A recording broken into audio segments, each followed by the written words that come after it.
Hello and thank you for joining in on today's training.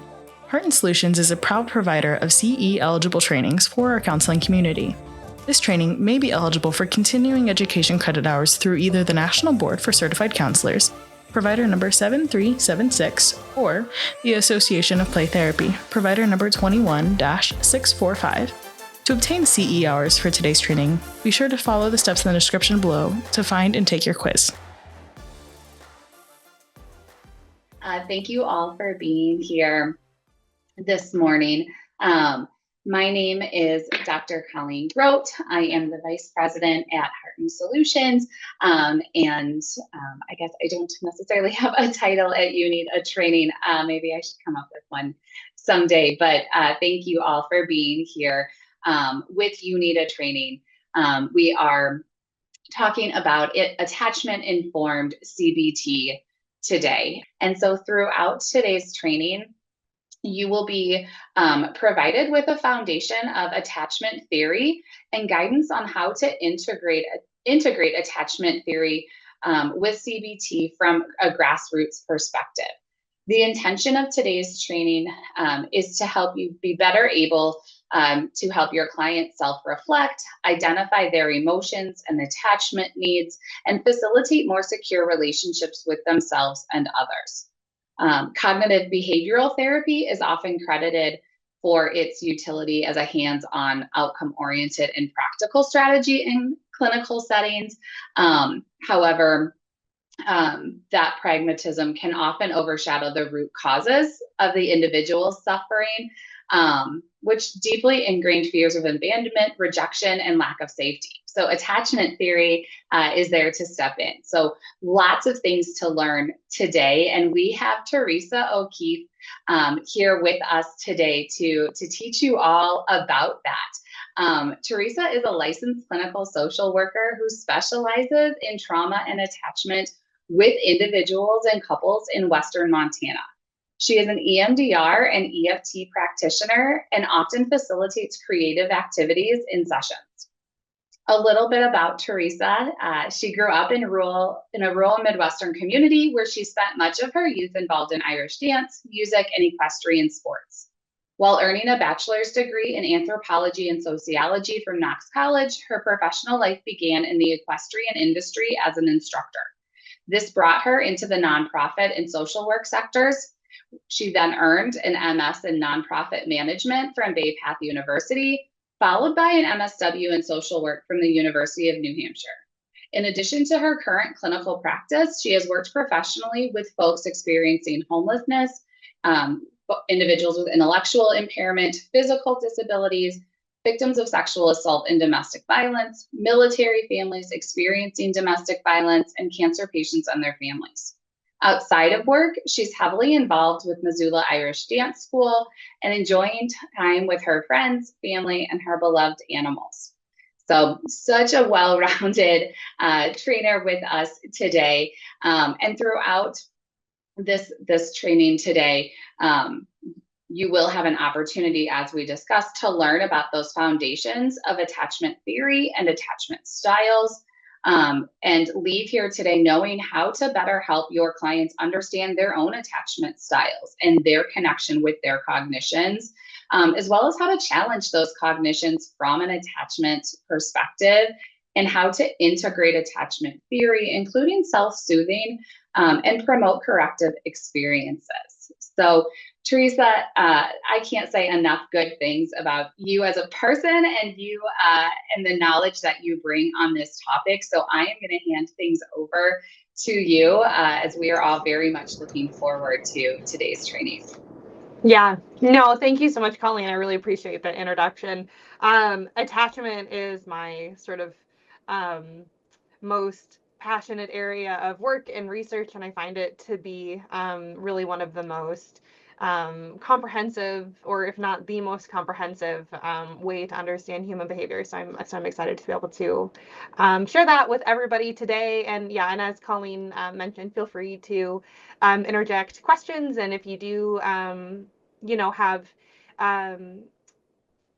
clarification around things like vocabulary, please feel free to stop me at the time so we can make sure everyone is kind of on the same page with the material we're talking about.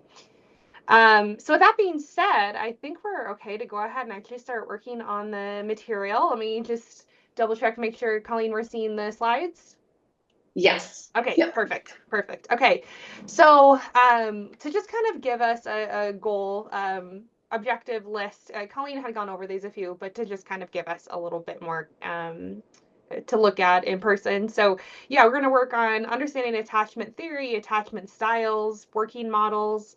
There's a concept called secure base that is a really important part of attachment-oriented work. So we're going to do some definitions around that.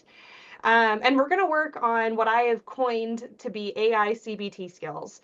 And to kind of give a little bit of illumination on the use of the phrase attachment informed CBT, AI CBT.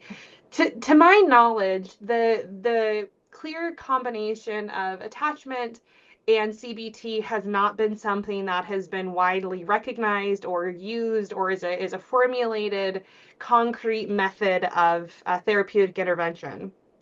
But as somebody that both does a lot of CBT and has a lot of attachment informed practices, they actually come pretty well together. So what I'm going to be presenting is a way that sort of combines those two models of work and thought. And the easiest way to just kind of bring that term together is AI CBT, but just a little bit of context around the use of those terms. And we'll do some skills practice. I'm always a fan of involvement in trainings. The more that you're able to show up and ask questions and be involved, the more interesting and I think rewarding these things become. So please do engage in those things to the best of your ability. But it is important to note that this is also a primer. As I said, this is not an area of clinical work that has a huge depth of research, but it also has a lot of possibilities. So I would encourage you that as you're listening to certainly read more, do more research, and I'll include some theoretical references as well. So here's some of those references. These are some of the primary sources in which that this work has come from. Quotes you're going to see come from this work, so do feel free to kind of browse these things. And there's a few different people who have worked in attachment oriented research, but what we're going to reference most strongly is the work of John Bowlby and Mary Ainsworth. So just sort of some background there. All right, so attachment theory. This is not an uncommon thing for people to have heard in the therapeutic universe, but it's oftentimes pretty misunderstood. So let's kind of give a foundational reminder here. So John Bowlby is the original developer of attachment theory. He did most of his professional work in the mid to late 1900s. And his work really started with studying the importance of mother-child relationships. So he was looking at, what happens in early life between a mother and a child, when they get held, when they get put down, kind of things of that nature.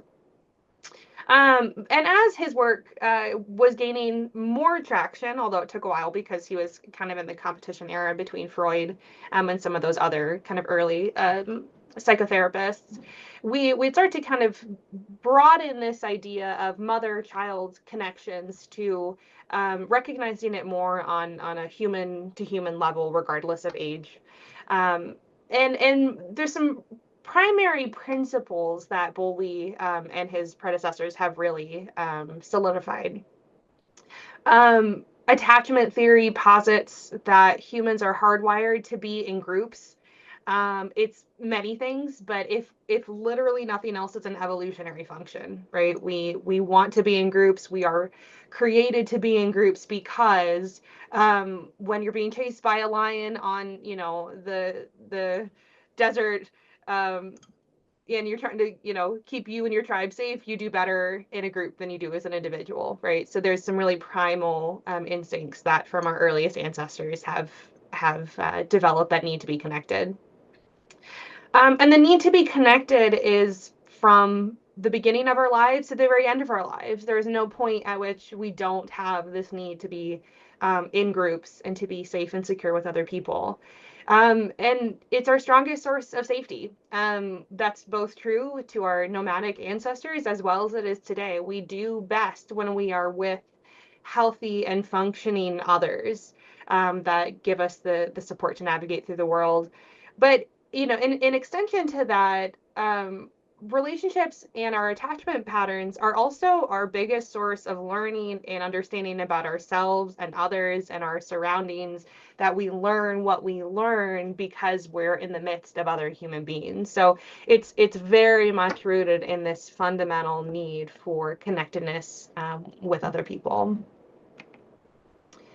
And so this is my little, little word cloud. I think that's what these are called. But I tried to come up with as many words as I possibly could that when you really get down to the reason we care about these things, or the reason that these things exist in our modern life, it really is about attachment. It's about the connectedness that we have to each other.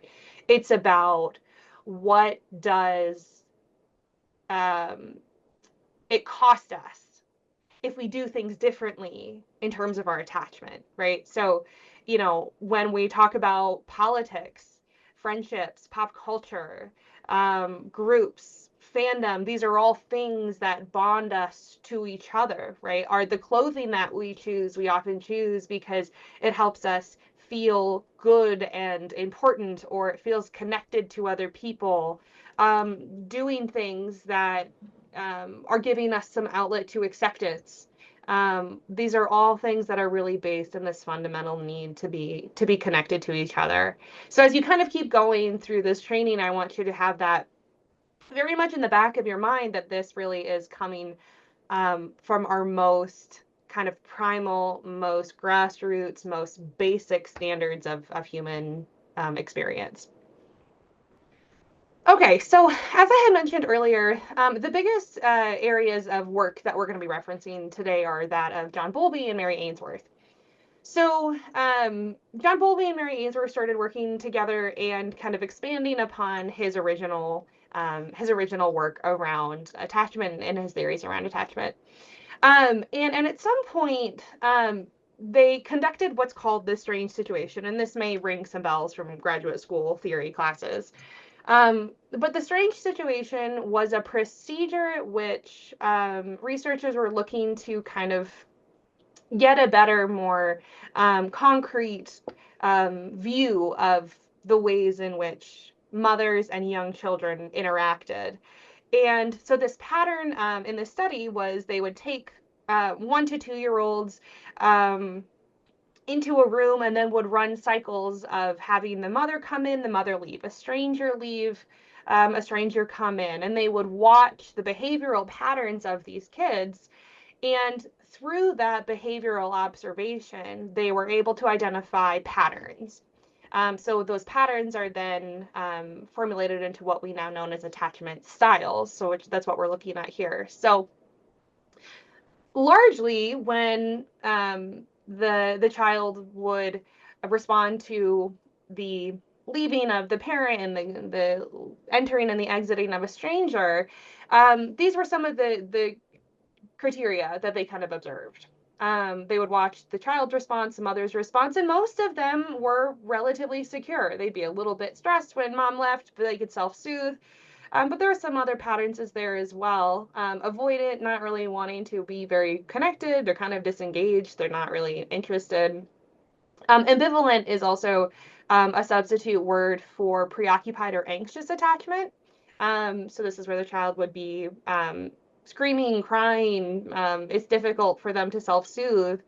And these patterns eventually evolved into what are known as attachment styles across all areas of life, both for young kids and for adults.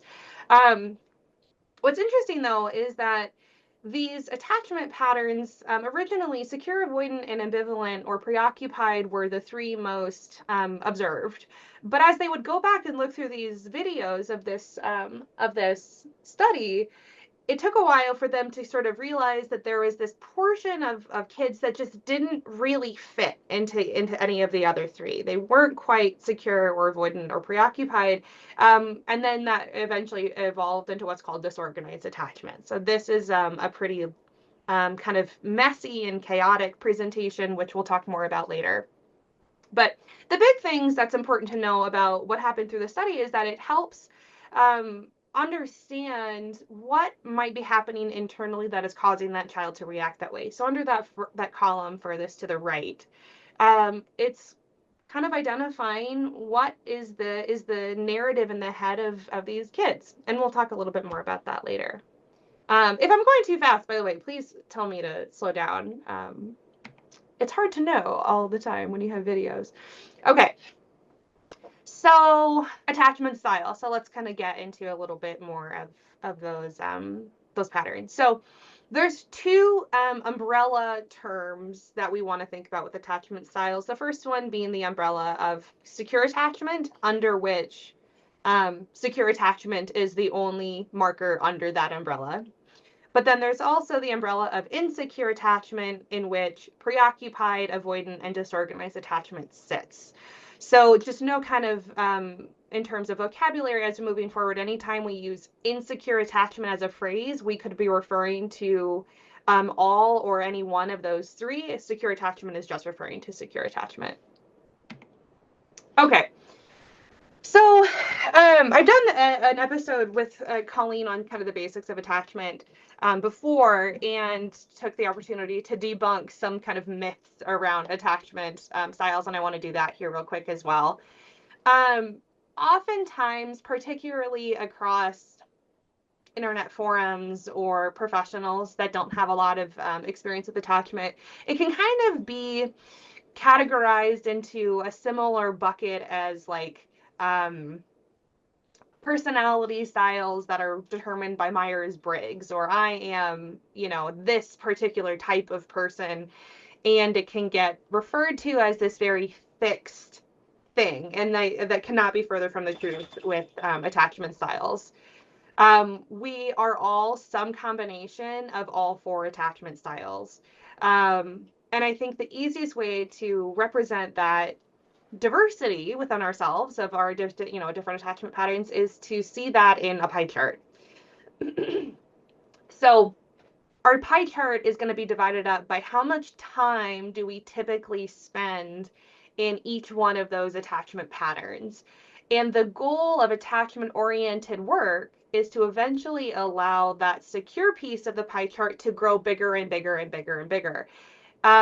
It is never going to be the goal, and it is never going to really be the outcome in which we are all secure, because that would mean that we're all secure all the time and we're just not that perfect.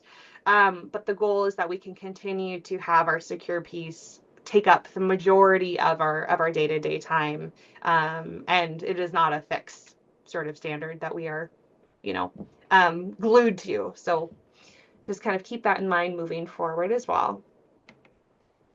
Okay, so let's talk a little bit about the three insecure attachment styles. So preoccupied. As I said, preoccupied can sometimes be interchanged with the term ambivalent or anxious. I tend to favor the term preoccupied or anxious attachment most, because I think it encapsulates what is the most core components of this attachment pattern.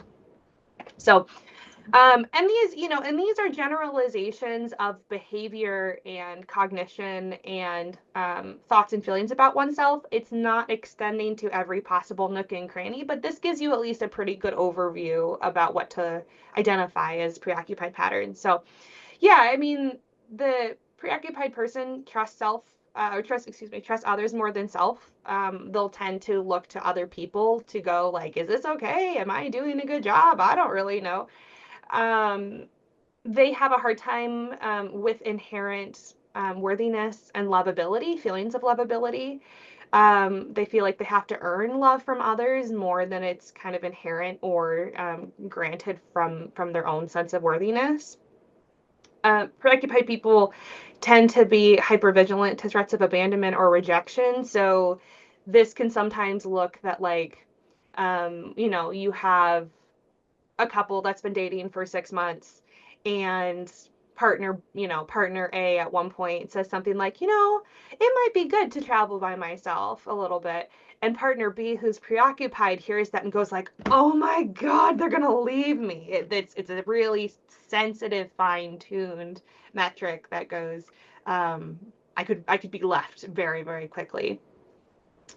Preoccupied people tend to be really uncomfortable with extended autonomy, or can be uncomfortable with extended autonomy, that distance or that space that can happen between people can be threatening. They'll oftentimes cling to emotional closeness. Sometimes they can be described as needy. Needy is not always the most colloquially kind way to say that, but for someone who's a client, that's a phrase that you might hear for someone who's preoccupied. But the self is really developed through relationships with others more so than the solidness of their own relationship to self. People pleasing, self-abandonment are really typical signs of preoccupied. And emotional regulation. So this one's kind of interesting because sometimes preoccupied people will be really hypervigilant, and that results in a lot of validation seeking. So like, I need to get very clear that like my partner who wants to travel, but do you love me? Is it okay? Like, are we doing okay? But sometimes it can also be internalized a lot more, and there's this tendency to kind of hide feelings because I don't want to push them away. So it can sometimes be a bit of a toss-up about what happens in that dysregulation. Yeah, difficulty with boundary setting, kind of the same thing. It's hard for them to particularly boundary set for their own interests because they want to people please, right? And we want to work on building a sense of self that goes like, it's okay to set boundaries.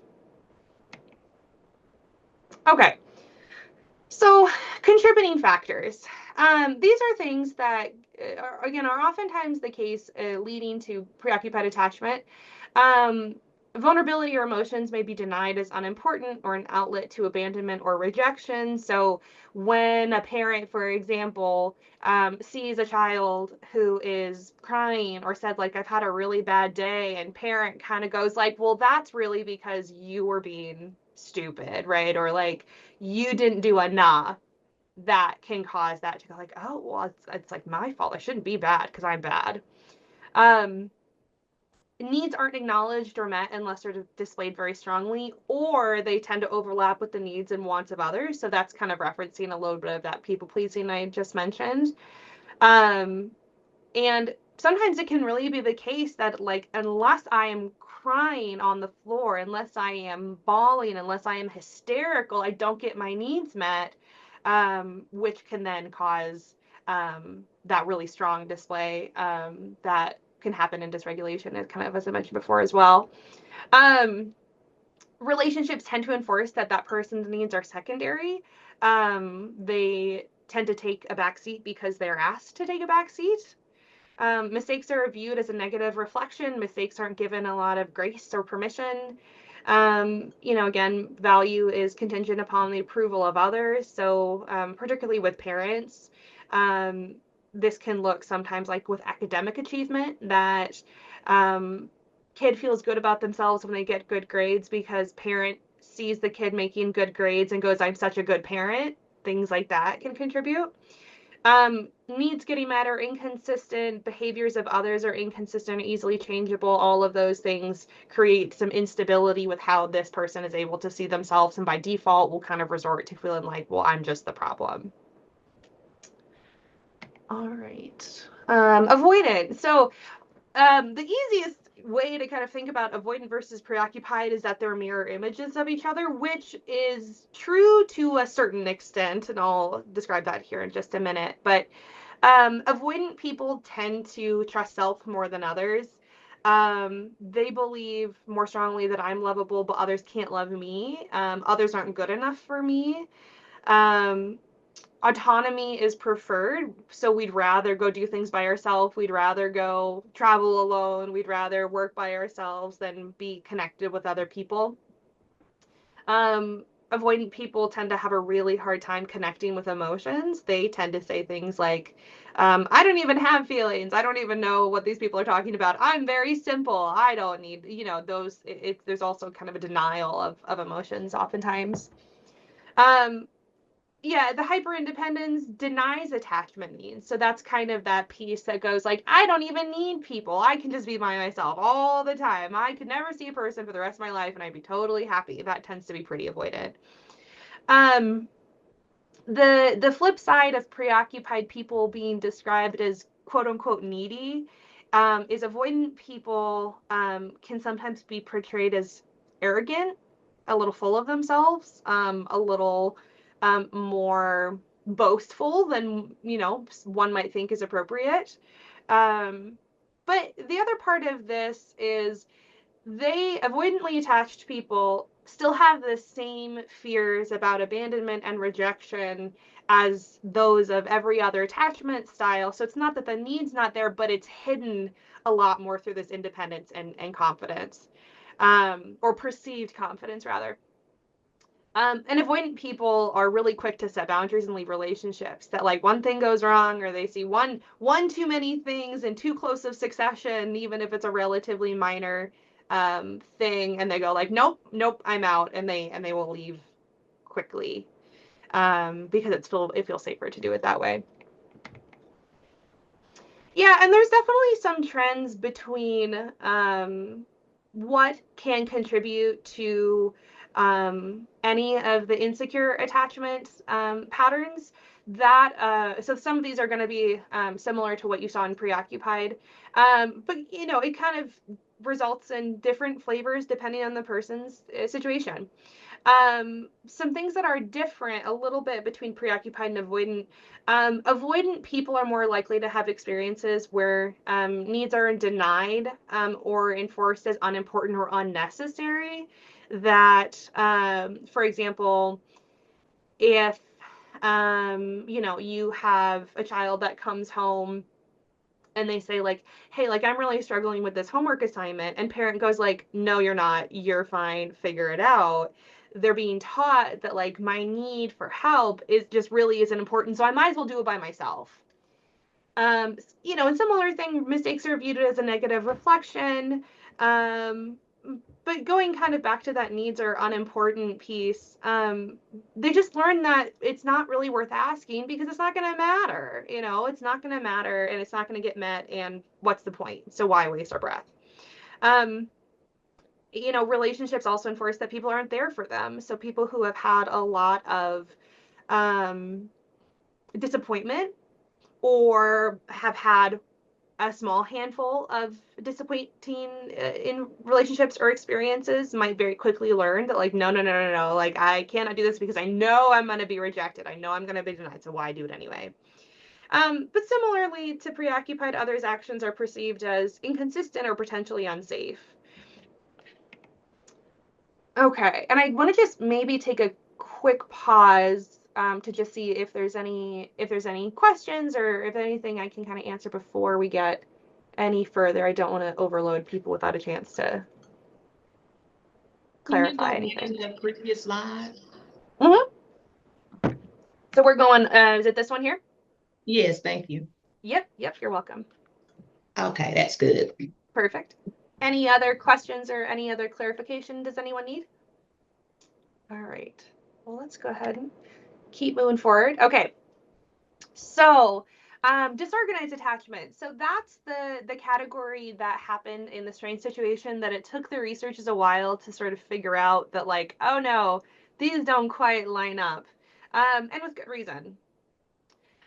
Disorganized attachment is probably the highest degree of difficulty for one to have, not because it is unhealable, but disorganized attachment tends to be pretty chaotic and usually results from a higher level of trauma or chronic stress or chaos or abuse is more likely to happen in people who have disorganized attachment. And the features is both that they don't trust self and they don't trust others. They don't really believe that I'm lovable and others cannot love me. There can be a lot of push-pull in disorganized attachment where both closeness and autonomy are wanted. I want to be close. I want to be connected. I also want autonomy. But those things are also equally feared. We're really scared of getting close. We're really scared of being alone. It creates this pretty rocky, unstable platform. Unlike the other attachment styles that can make it hard to have a lot of direction. All attachment has its roots in a fear of abandonment and rejection, but particularly people for who are disorganized, that abandonment and rejection runs really deep and typically presents itself in a more abrupt way, chaotic way than other attachment styles. And kind of same thing, really difficult to regulate typically when you're in a disorganized place. A lot of push-pull, as I said. A classic line is, "I hate you, don't leave me," right? Someone who's disorganized could, in the same breath, slap their partner across the face and say, "Never talk to me again," turn away, walk away from them, and then fall to the ground crying because they didn't get a hug immediately. And it's absolutely not always that dramatic, but what I want you to think about is this kind of cat and mouse, I run, you chase me, I chase, you run dynamic that often happens. But it also can be really hard both for disorganized people to both have boundaries and respect the boundaries of others, because you're never really sure who's safe, who's not safe, what's okay, what's not okay.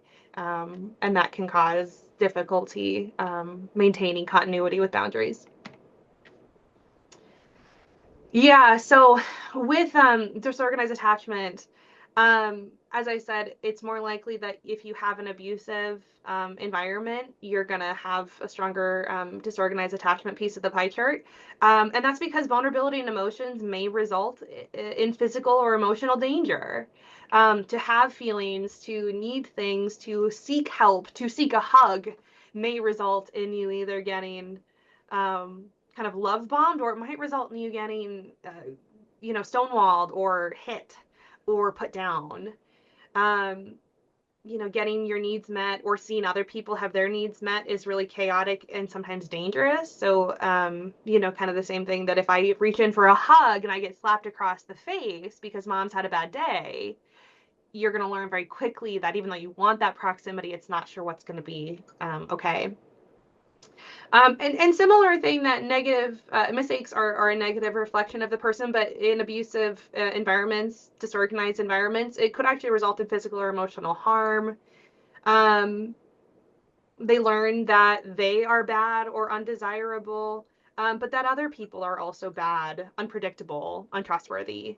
And disorganized attachment is probably the smallest portion of most people's pie chart, but certainly it can be a pretty pervasive one to get stuck in.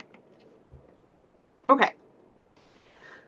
So this is where we get to talk about, but what are we looking for, right? Like, what does secure attachment look like? And secure attachment in its most kind of core form is really the belief that I'm good, others are good, and we'll talk about that a little bit more later. But this is really where the best stuff happens. Secure attachment is where the best relationships come. It's where the most resilience comes. It's where we really want to spend most of our time. And for good reason. In secure attachment, we trust ourselves, we trust others. I'm lovable, others are lovable. Intimacy is good, autonomy is also good. Stable sense of self, emotional regulation is better. We preserve and nurture healthy and equitable relationships as opposed to ones that are shifted on a power dynamic, which oftentimes happens in the more insecure relationships. Generally a positive and good sense of self. Boundaries are easier to manage.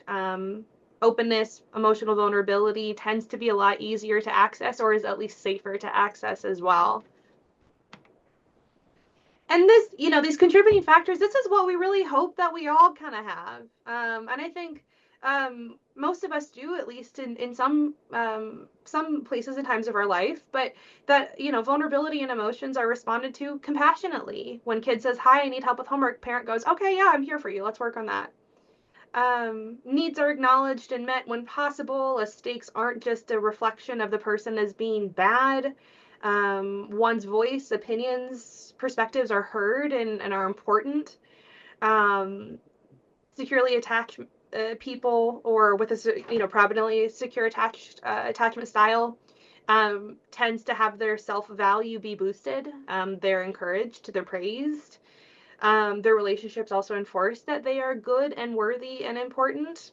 And others' actions also perceive that others' actions show that, like, no, I actually am good. I am important. I am lovable. I am caring and trustworthy, which results in a generally more healthy and well-rounded individual. So, okay, I'd like to shift gears a little bit to talk about individual attachment styles and give you a chance to kind of get your hands in the mud with this. But before I go through this exercise, any other questions? Does anyone need to go back to any slides, anything like that? So what I'd like everybody to do is go ahead and take out a piece of paper. If I was doing this in person, I would give you these sheets, but digitally we have to adapt. So go ahead and take out a piece of paper. And what I would like you to do is, in that piece of paper, make a circle. So similar to how I have here. And I want you to be thinking about your experiences in each one of those attachment styles. And I can go back through the slides and give those to you if you need, or you can look at your notes. But I want you to think about, how often have I experienced the descriptions of each of those attachment styles. So how often do I feel I am good? How often do I feel I can't trust others? How often do I feel this? And then based on how much time in your average day or week or month you kind of spend in each of those attachment styles, I want you to fill out a pie chart that represents what your distribution of attachment styles looks like. And there's no perfect way to do this. You can kind of decide if you want to use more of the lists, or if you want to kind of just go based on your feelings from hearing those. But let's go ahead and give us maybe, I don't know, 7-8 minutes to kind of do this exercise. And then I'd love for us to kind of talk about what you found and what the experience like in looking in your attachment patterns a little bit more.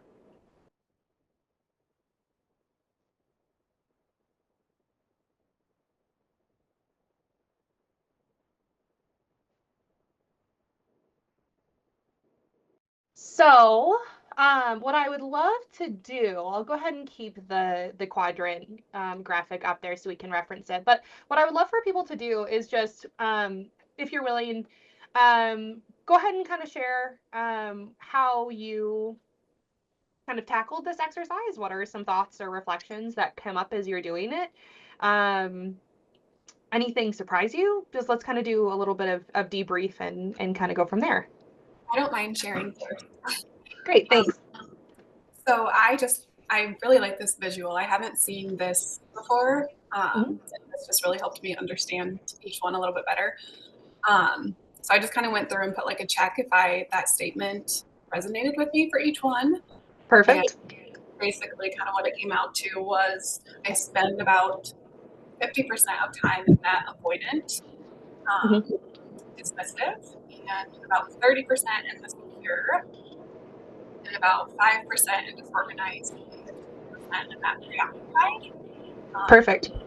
I think I was a little surprised that I have a little bit more of secure attachment than I initially thought, so that was kind of encouraging. And it just kind of reiterated some more of that avoidant and tendencies that I'm aware of and continue to work on. Yeah, no, I really appreciate you sharing. And that's not an uncommon experience. When I do this with clients, or I've done this with other professionals, a lot of the time people are like, oh, I didn't realize that this type of behavior or thought pattern was connected to a particular attachment style. And but they're like, oh, well, that's interesting. So it's always a good way to kind of assess a little bit about like where are we at and how do we kind of make sense of that. So thank you for sharing. Yes, thank you. And I just want to say too, I really like this visual and am excited to use it with clients to I feel like it's easy for them to understand as well. So thank you. Great. Yeah, absolutely. And we'll talk more as we go forward about how to implement this into some different ways. So I'm excited that you're feeling good about it so far. Thank you.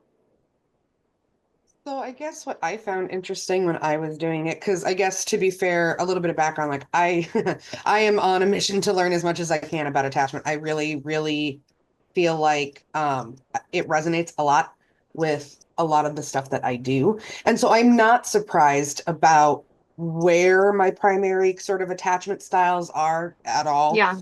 They've been that way for quite some time. What I did find interesting, though, is that in doing this exercise in the way, you know, that you suggest in the pie chart, which I had never kind of seen before, it makes it more clear to me the progress I have made. Yeah. Because I have more secure now than, say, I would have 5 years ago. Right. And so I Yeah. find that really interesting and potentially really empowering, depending on Mm-hmm. working with the client and what all is going on. So Yeah. Yeah.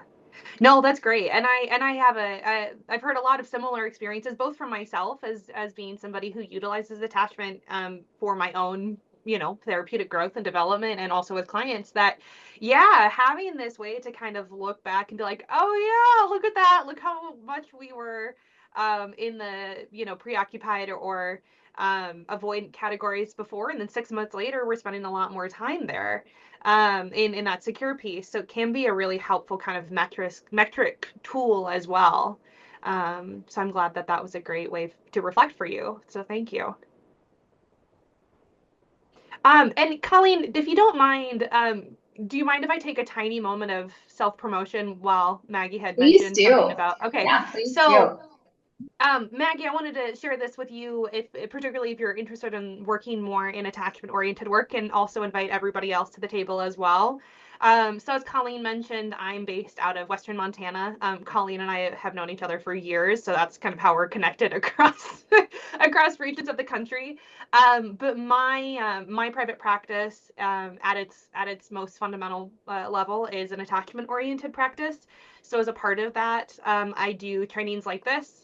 And I do consultation. I have an attachment informed consultation group. I also have an attachment informed Instagram page. And I'm happy to also do one-on-one supervision or group supervision as it relates to attachment oriented concerns or issues.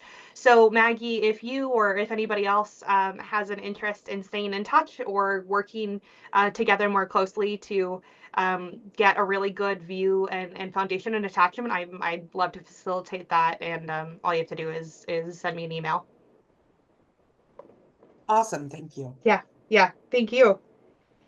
Okay. Yeah. So I think Maggie, you had mentioned that what other reflections or things people noticed or came up as they did this exercise? I just want to point out too, and I'm not sure if anybody else had this experience or has had clients that may have this experience, but I think, you know, when we think anxiety from kind of an everyday language perspective, right, it gets wrapped up in so many behavioral symptoms, if you will, right? And so when we look at something like this, I find myself, I was like, oh, I don't even need to do this, right? I know where I'll be. And then when you actually go through and kind of do those check boxes, it's like, oh, wait a minute, this is different, right? I'm not in a high anxiety category. And so I think, you know, it's really helpful to kind of take away some of the more kind of common colloquial use of some of these words and really get to the clinical exploration of them from an attachment lens. Yeah. And what I really like about also attachment work is that while we have this hope that secure attachment brings itself further and further into the pie chart. I also want to make sure everyone is hearing and you're portraying to your clients that none of these attachment styles are bad, right? Like particularly if somebody hears verbiage around what is a disorganized attachment style and the difficulty that goes around that, sometimes they can feel some shame about like, oh my God, I can't believe I'm so disorganized. We have to work really hard to be. This is not inherently a bad thing. It is just the way that you have learned to cope. It is just the way that you have learned to navigate your environment. It is just the way that you have internalized experiences. It is not a shortfall or a deficit or a detriment. It is simply the presence of patterns. And with knowledge and with insight comes opportunities, and we'll work on that a little more later. But I think that's a really important piece that clients and also ourselves are making sure we're reminding that it just is, but it is not moralistically assigned as good or bad. What I want to start moving to is this concept called secure base, which if you follow my practice at all, it's called secure base therapy, and here's why. So a predominant defining feature between those with a strong sense of insecure attachment versus that of a secure attachment is the presence of what is coined a secure base.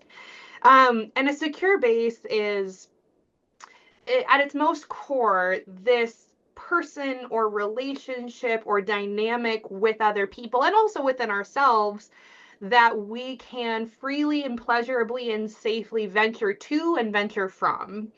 Dr. Sue Johnson is one of the more modern developers and utilizers of attachment theory, and she coins this really well. When we have a secure base, we're better at dealing with conflicts. We are more adjusted and balanced as humans. It gives us the ability to relate to others more effectively. So this secure base is a really necessary component of what we're looking to help create. So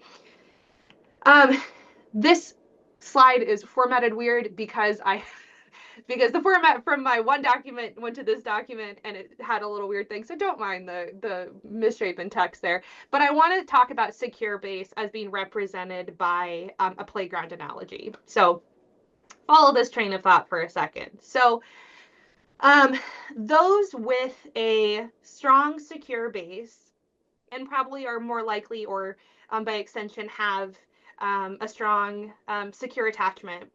Imagine in that dynamic, you have a child and a parent and they're going to a playground. When that child and that parent are securely attached, you'll see the kid get excited, like, oh my God, I get to go to the playground and this is really good. And they're excited about the potential to go have this moment of exploration. It's a good thing. It's an enriching thing that like, ooh, we get to go venture. So, mom pulls off, parks, opens kid's door, kid is excited, bouncing around, but kid also makes sure to look at mom to go like, can I go? So they kind of start walking towards the playground. They'll look at mom and go like, can I go? And mom's just watching to make sure kid doesn't run off, but eventually mom is happy to say, yes, go ahead and go play. And kid goes and plays, and periodically we'll check in with mom, and mom will kind of float around kid, and they have this just kind of easy, comfortable checking in with each other that the child is not worried about mom running away. They know that they're there. Mom isn't particularly worried about kid running away, although they're keeping an eye on them. When kid falls off the playground and scrapes their knee, they immediately go to mom and are looking for consult and connection and hurt. And when they have to wrap up, mom goes like, okay, it's time to go. And kid might be a little upset, but they understand like, okay, we're good. It's okay for us to also leave. So this dynamic represents a really healthy connection between exploration and autonomy and newness and interest paired very comfortably with the equalizing of connection. Okay, so shift that perspective now to being in the preoccupied pattern. So rewrite this story. So now we have a preoccupied relationship where mom pulls up to playground, kid sees the playground, and they're like, oh, no, I don't like that. Because it's new and it's different and it's scary. And they're like, ooh. They get nervous and they don't really want to go. And then mom, takes them out of the car and they're like, okay, let's go. And they're kind of like, no. And they cling to mom and they kind of get to the playground. And, mom's kind of like, I don't know, what's your problem? Go play. And the kid's, no, I can't do it. And maybe the kid will eventually kind of float around a little bit. Maybe they take a few steps, go down a slide once or twice, but they're clinging to mom. They're worried about mom, and they're keeping a very close eye on mom. And maybe mom is either hovering over kid, or mom's kind of like, I don't know what your problem is, go away. But a preoccupied child is more likely that if they take like one step on the playground and they just like barely slip, they might become a lot more hysterical very quickly over a relatively minor injury, because this just isn't a very safe environment. They're really and they don't want to get too far away, right? So let's shift that now to trying with an avoidant pattern. Okay, so avoidant pattern, mom pulls up. Mom may or may not be particularly interested in the kid going to the playground. But kid sees a playground and they're so excited and they're like off. And mom says like, no, you can't run away yet. And they're gone because they're just like, I don't care. Like, I'm going to go do my thing.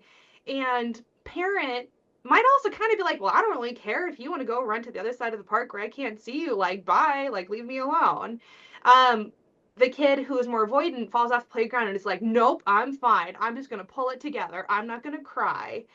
And this analogy is a good way to conceptualize the dynamic that happens in these types of relationships. So as you're working with clients, and also as you're kind of conceptualizing this for yourself, you want to think about, what would this playground look like, right? What would this parent-child relationship look like? And this can also be exchanged to adults. So exchange the playground with a work trip, right?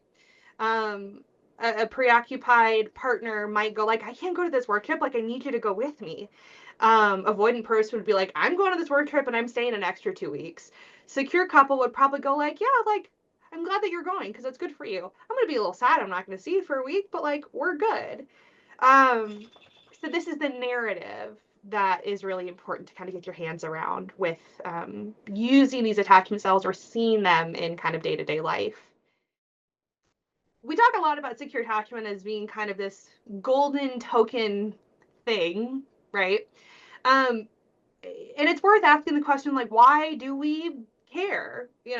As I said, attachment styles are not inherently good or bad. They're just patterns. But we want to work towards more secure attachment because fundamentally, people who are predominantly securely attached just do better. When people are securely attached, they have a stronger ability to have emotional resilience, higher self-esteem, increased confidence, better ability to tolerate differences, better feelings of belonging, better emotional regulation, tend to deal with ambiguity better. They do better in every metric of mental health outcomes. And in contrast, people who don't have that as their primary attachment style tend to struggle more. And it's more difficult to navigate those spheres of life.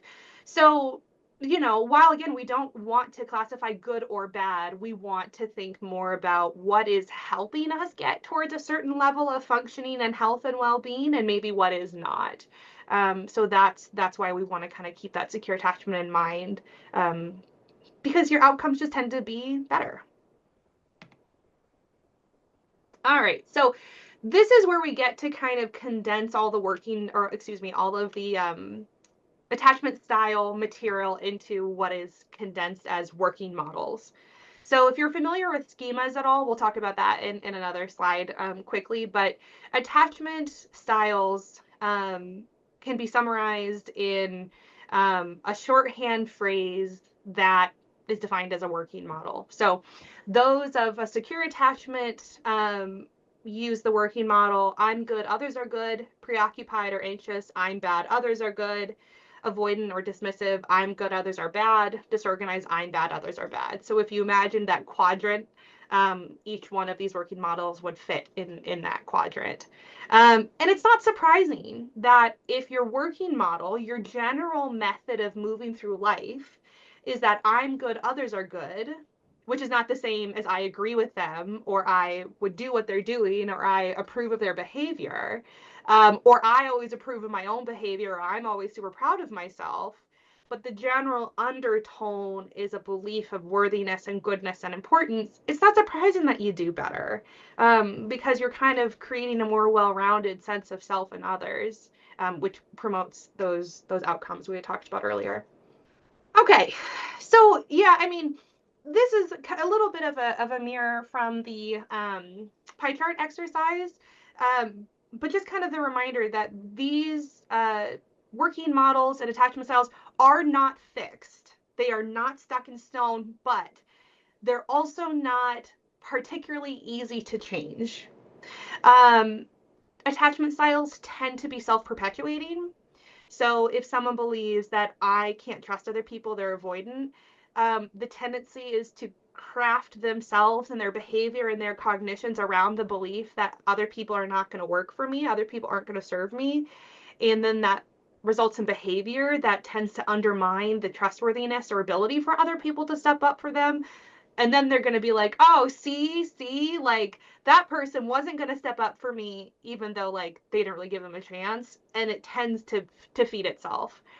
But the good news is that secure attachment also tends to be self-perpetuating. So we just want to kind of think about this as a cyclical pattern. But the work really involves aiding the client and acknowledging and challenging themselves to kind of assess and reinvent their experiences so they can build more secure attachment. And this is where we overlap a little bit with CBT. Okay.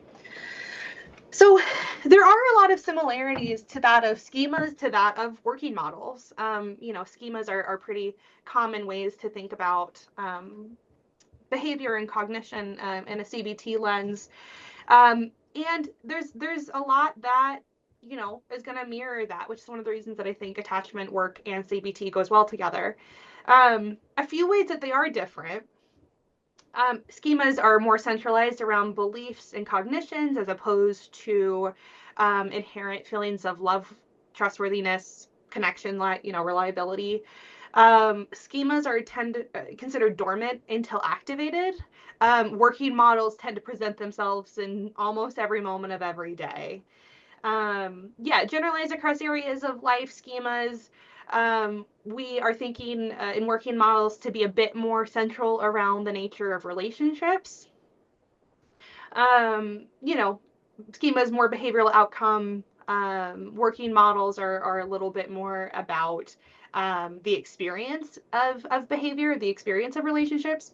But they're also meaning-making tools that tend to be self-perpetuating, as we mentioned, and they have a lot of influence on psychopathology. And the schemas and the working models overlap also as prediction using tools that help people feel prepared, or it helps them feel like they can kind of guess or assume what an outcome is going to be. So it's just good to have a little bit of that verbiage that can kind of connect these two different theories. Okay. So kind of as I mentioned, meaning-making models are true for both attachment styles and working models. They can be future prediction tools in the sense that they are patterns and behaviors that tend to self-perpetuate. So if we know someone is predominantly preoccupied, the next time they face a moment where they're worried, or they face a moment where someone says like, I don't know if this is a good idea, maybe I need to challenge this a little bit, they're likely to then internalize that and go, oh my gosh, what's wrong with me? So it does give us a little bit of a landscape to kind of guess what might happen in similar situations. They're useful for clinicians in the sense that it helps with case conceptualization and treatment planning. That if you see in your intake that this person is largely avoidant or largely disorganized, you can right away go like, okay, how do we work on building more attachment? What would it look like for us to do that? How do we aid ourselves in creating more attachment, security with this person, really from day one? But they're also really helpful for clients in kind of similar ways to the ways that people had referenced in that last exercise. and for ourselves as clinicians in our own personal work, that it helps as a reflection tool. It gives us the ability and our clients the ability to kind of look at ourselves from this lens of very grassroots, fundamental needs for connection, and allow ourselves to kind of use that in whatever way we feel is appropriate. But I do want to make sure we're being really clear about that middle bullet point. Don't forget to check your speculations or your guess or your conceptualization with your clients' lived experiences. People are extraordinarily complicated that we have to be careful that even though we might be seeing a lot of avoidant behavior from them, or a lot of disorganized behavior from them, or a lot of secure behavior from them, we want to make sure that we are asking them how much do these working models and schemas and behavior patterns align with the way that they actually live their lives. So just make sure you're not assigning them this thing without being very active in that collaboration. And this is just a nice kind of way to conceptualize what we're talking about in this quote here. And I think a line that I want to also draw attention to is the client's attachment style can assist the therapist in appreciating the adaptive value and historical significance of the client's current and past experiences. That's a really, I think, important piece to remember, is that if somebody is predominantly disorganized, that comes from real experiences, right? Or preoccupied or avoidant or by extension secure, it helps us know that they have come to that pattern through life. And it's a good way for us to kind of check ourselves to go like, yeah, like you're not disorganized because you want to be disorganized, you're disorganized because you've had to be. And that can also be a good way to connect the client with their own experiences as well. Okay, so this is going to be another little kind of exercise here, and I want to do some case vignettes. So what I'd like you to do is just kind of take a second to read over the slide, and let's talk about the questions at the bottom. So, what might we speculate about this client's experiences? What could their pie chart look like? What might their working model be? What questions might you want to ask them? So let's just go ahead and kind of free form as you reflect on this vignette and ask those questions. Go ahead and bring those questions to the group. I guess what I'm seeing initially kind of points me towards avoidant, but the things I would be asking about to kind of round out my picture would be how he feels about himself, because a lot of the information that is here focuses more on like how his spouse sees him, or how she is relating to him. And there's enough kind of quick shutdown symptoms that in my brain, where I kind of go is that because it's true avoidant, or is that because we're, like shutting down the emotional side, or like how, so, but yeah, so that's kind of where I would be going first, I guess. Sure. Yeah. And I think that's a good question, is asking, so let's just say that, this, rewrite this vignette into an intake form, right? So the client might say, I am here because my spouse wants me to be here, and my spouse has told me that they feel unloved, and like I'm here, but like I don't know that I really want to be. And you could say like, I tried to help my client, or help my spouse feel good, but it doesn't really work. I think that's a perfectly appropriate place to go to say like, what I'm hearing from you is that this is how you are being reflected in your spouse's experiences. Does that align with you? I think that's a really great question to ask.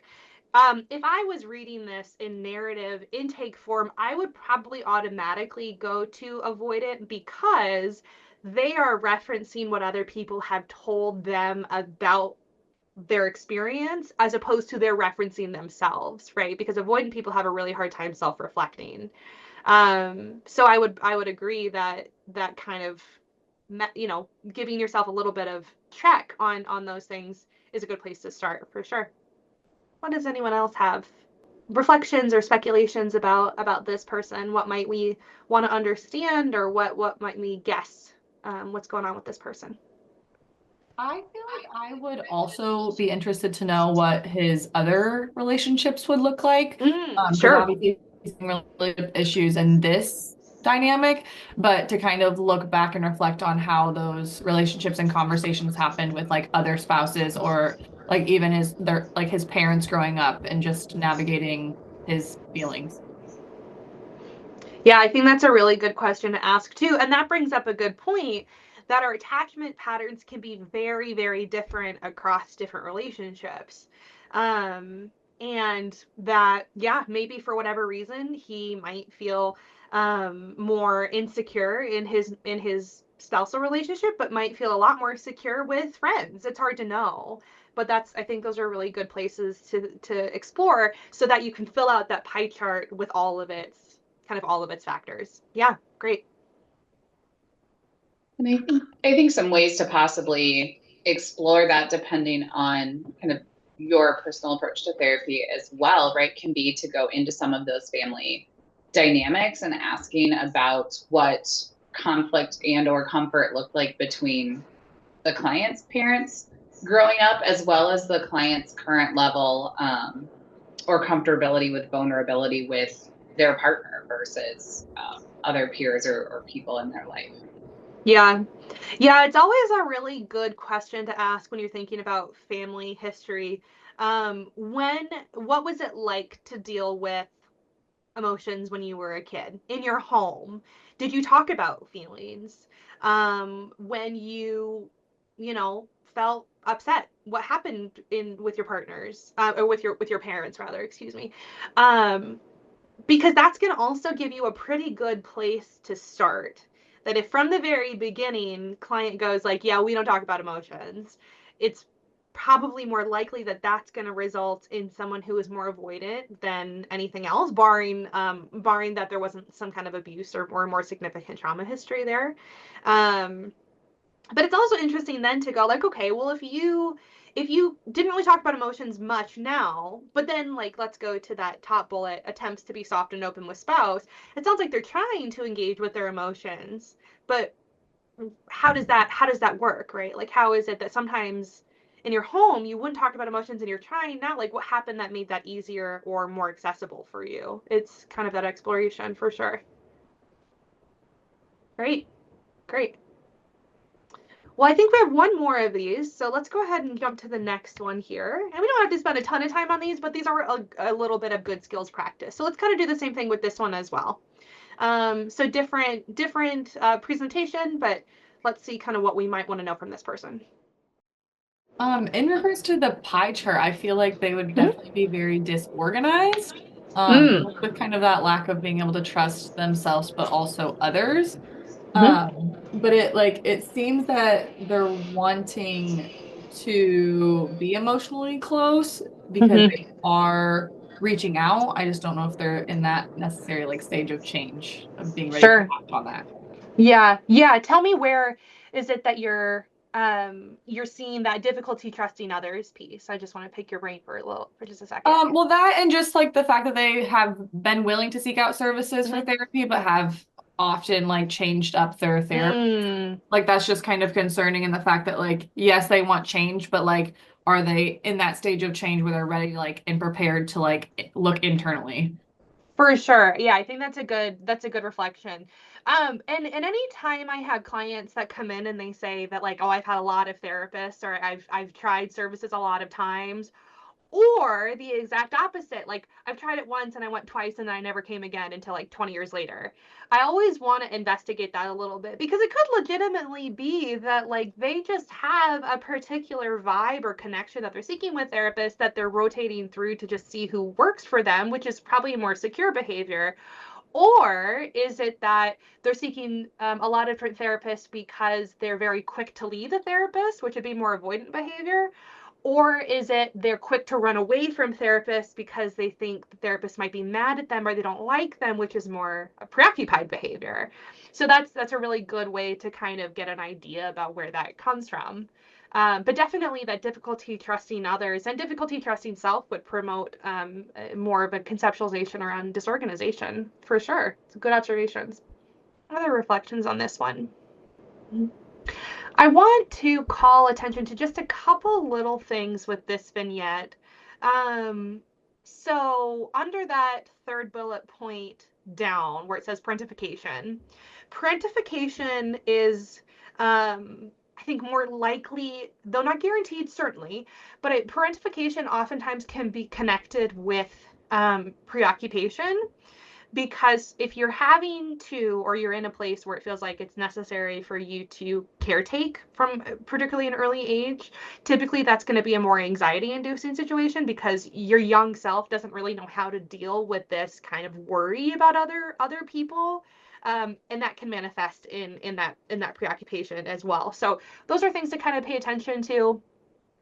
High achievers oftentimes tend to be a little bit more on that preoccupied side as well, because to high achieve, to please others, to be presenting yourself as worthy enough, is oftentimes how we get validation. So those are some things that might lean me more towards the preoccupied people. The rumination about how others must be feeling, that could probably be switched either between any of the insecure attachment styles. You'd have to investigate a little bit there to kind of figure out where that one's coming from. And yeah, let's see. The good news though with this person is they have a good relationship with dad, and you'd want to kind of investigate how that has shown itself in different ways from mom. Well, let's go ahead. Now we're going to start shifting into the AI-CBT kind of structure. And overall, the thing that we want to recognize is that the goal is to build the working model, attachment security, I'm good, others are good. But I do want to talk for a quick second about a caveat that was actually brought up in one of the other trainings I did. So someone had asked me, they're like, well, if the goal is to think I'm good and others are good, but like I have been, marginalized, I have been discriminated against, I have been abused, I have been harmed. They asked me, like, should I think that those people are good?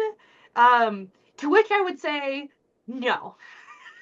You do not have any obligation under any perspective to believe or feel the need to believe that those who have harmed us are good, right? Like, trauma and negative experiences are really complicated and they're really messy, and some people never want to or feel the need to or even should have a goal of making their abuser or of their of the person who has harmed them to be good.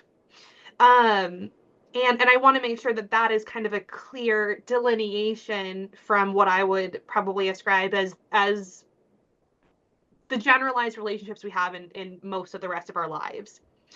The way that can get a little bit messy, though, is sometimes it can be really helpful for somebody who has been harmed or discriminated against or has had trauma to allow themselves to believe or think that the person who has harmed them might have inherent goodness, even if they don't feel good about them, which is kind of an interesting caveat.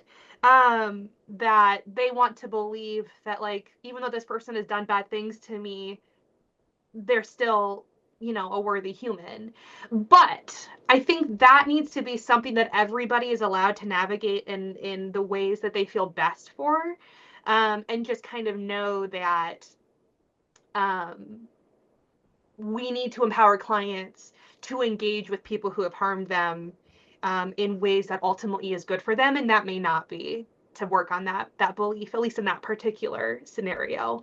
I just want to pause to see if anyone has any questions or concerns about that, because it can be a little bit of a funky kink in kind of the overall narrative. Any kind of follow-up questions, concerns about that caveat? Okay. Let's go ahead and move forward. So the steps that are in front of you are ordered and listed in this way, both from the use of the theoretical models that I had included earlier. So John Bowlby has, I think, like the 5 tasks of an attachment-informed therapist. So that's kind of reflected in here. There's also some bits in here that are reflected from CBT, oriented practices, and it all kind of accumulates into this this kind of goal, set of goals rather, that you have in front of you. So, you know, we're wanting to start out in very much in keeping with CBT, and we want to do a little psychoeducation. Most people don't have a flippant idea about anything to do with attachment, anything to do with attachment styles, attachment needs. They don't know very much of any of it. Some people come in and they have that belief system that attachment styles are that of personality, you know, labels, which we want to debunk a little bit. So first thing is to just get on the same vocabulary page and kind of theoretical page about them. And you want to do some of that psychoeducation also around CBT and schemas. You want to be exploring attachment styles and working models in much of the way that that exercise with the pie chart that you did earlier. Want to work on labeling behaviors, thoughts, feelings of each attachment style. So being able to identify when are they in each of those sections. You want to do a little bit of critical thinking. So kind of identifying when are the times that it works for you to be in this place, in this attachment style, when are places that it's more difficult. We're going to do some challenging of distortions, challenging self-fulfilling prophecies, identifying more securely attached behaviors, practicing those behaviors. And then, you know, we're going to work on reviewing how those new behaviors went, celebrating successes, soothing difficulties, and then we repeat this a million times. So I want to take a second to just pause on that number 11. So the way that I tend to think about the pie chart, attachment styles, how we feel and behave in those attachment styles, is reflected through a cultural lens of each person's life. So the culture of somebody who is predominantly preoccupied is, I can't really trust myself. I can't really believe that I'm very good. I have to rely on other people. The culture of their life is baked around that premise. So what we're really doing here is working on changing the culture of people's existence to be one that believes and works from a position that I'm good and others are good. And as we know, of just being observers and participants in world culture, culture takes a long time and a lot of very micro moments of repetition to adjust. And this is just something we want to be aware of. It's not a bad thing at all. It just means we have to set our expectations to be conscious that this is a repetitious goal, a repetitious task. And we want to help our clients build patience and tolerance for that and ourselves as well. And obviously with this kind of goal chart here, we just want to customize as needed. There may be things that feel like it's not super necessary for this client, or this client already has this under control. So don't be afraid to kind of adjust as is appropriate. Okay. So clinical focus goals. So this is what we want to think about as the practitioner of this client's care. Predominantly, you're a secure base. You and your office or your virtual office is the place that this client has to explore, to try, to challenge, to do things differently. It's a safe place for them to go to and to leave from. And we are always working on enforcing that I'm good and they are good for that client. Don't be afraid to explore the dynamics of the therapeutic relationship as well. So sometimes clients in their preoccupation might go like, well, I don't want to do things wrong. Like, I feel like you're going to be mad at me, or I don't like that I didn't do this thing the way you wanted me to. Allow that to be a moment of growth that goes like, so tell me why you're feeling that I'm mad at you, right? And that do some exploration there. I always like the reminder, and kind of going back to that secure base playground analogy. Good therapy is a lot like good parenting, in the sense that we are places and people and experiences through which you get to try stuff. You do it a whole bunch. Some of it they take, some of it they leave, some of it you'll say and they'll implement right away. Some of it you're going to say and they're not going to think about it until 6 months later. But it's this rinse and repeat that's really the goal here. And attachment is built. Secure attachment is built. It is not given. It is not just taken away. It is a structure and a culture in which we exist. So we're really working on that building from the ground up piece, not just applying behavior from the top down at all times. I love this quote from Bowlby. It's a good one to just kind of keep note of if you can. But we're working on providing the conditions in which the patient can explore the representation models of themselves and attachment figures to reappraise and restructure them. And therapy is the place that we are allowed to do that. All right, so let's just do a little bit of breaking these down into some pieces here. So again, first things first, education about attachment theory, attachment styles, attachment needs. You can absolutely use the content from the earlier slides as we kind of went over to help get that started. It's a good primer. It gives you kind of an easy time to go, how do I summarize this attachment material? Yeah, CBT, schemas, that's all stuff that should be pretty familiar if you're a CBT practitioner, connecting the line between cognitions and behavior and thoughts and that triangle. And we want to, many cases, do the pie chart exercise with them. I also have a attachment history questionnaire, which, Colleen, if you remind me, I can send out. But it's good for us to get a really good idea about what has happened in that person's attachment history with parents, with friends, with coworkers, with bosses, their own relationship with themselves, past psychopathology. And I have this questionnaire that you can use to kind of aid you in exploring some of those things if you're not super familiar with how to ask questions related to attachment.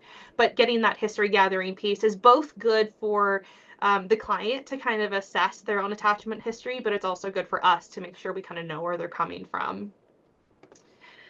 And then we want to work on actually labeling behaviors, thoughts, and feelings of each attachment style. You can use automatic thought records for this. You can also use that quadrant sheet if you want. But things like, when I notice that my thoughts are racing about, oh my God, this person's mad at me, we want to help them connect, oh, that's my preoccupation kicking in. When we have experiences with clients where they're making an effort to set boundaries and advocate for themselves and take care of themselves, we want to label, oh, that's more secure behavior. When we see them getting really detached and they're kind of like, I don't want to talk about this and I want everyone to go away, avoidant behavior, those kind of things, so that they are kind of working on recognizing that this behavior and the thoughts and the feelings of those patterns aren't kind of at random. They align with the working models and the schemas of where they're at different points in times. And that awareness helps create opportunity. So we want to help make that a bit more conscious than it probably would normally be. Okay. So assessing pitfalls, benefits, opportunities. So this is where a little bit of that discretion can sometimes be helpful, particularly when we refer back to that caveat about those who have harmed our clients. So if, a client is feeling very avoidant or very angry at their abuser or the person who has harmed them, assess the pros and cons of that. Does that work for them? Is it okay for them to be angry at that person? Does it help them to engage in avoidance as it relates to that person or relationship? And if fundamentally it's like, nope, this is what's right for me, great. But a lot of the time when we start to unpack the cost and benefit of insecure attachment styles, a lot of the time the the reward is not as strong as the cost, right? So like if I'm talking with a client about I really shut down and I avoid my partner when they're upset with me, like the benefit or the pro is that you feel comfortable, but what's the cost? The cost is that your partner is distant with you. The cost is that your partner is considering leaving. Like is that worth it? Those kind of things.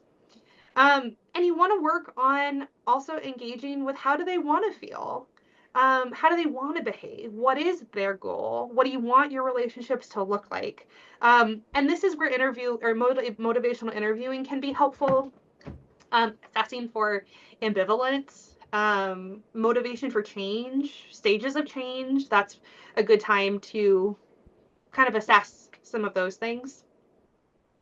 And then we're going to work on challenging distortions, self-fulfilling prophecies, all or nothing patterns, all of that kind of stuff. So for the avoidant person who goes like, I really shut down when my wife is upset with me, if their automatic thought is, well, I have to shut down because she is going to berate me if I don't just walk away, question that, ask that. Is there experience and reality that supports that? And if they're like, well, I mean, no, I just think she's going to get mad at me, you can start to ask, well, has there been times that you've shut down and or you have stayed open rather and she hasn't berated you? Then you're like, oh, that's okay. You want to challenge the recognition that these don't have to be perpetual patterns just because they have been. Considering alternatives, working on worst case scenarios, all of that kind of stuff can be really important. And how, frankly, reality based are their working models? Is it really true that they have no one to trust in their life, or that they have nothing to show for themselves? You want to get them to think a bit more critically about those things. Okay. All right. So next things we want to do is work on identifying more securely attached behavior. So this is where it's really good to get a good, solid working memory of what securely attached behavior looks like. So that's why I've included it there on the right.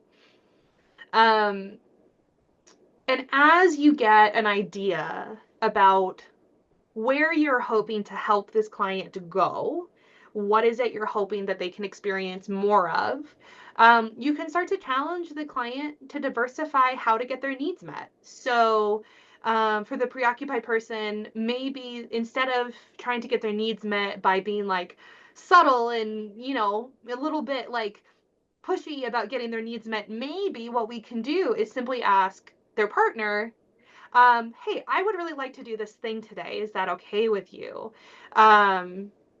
And working on exploring the connection between emotions and needs.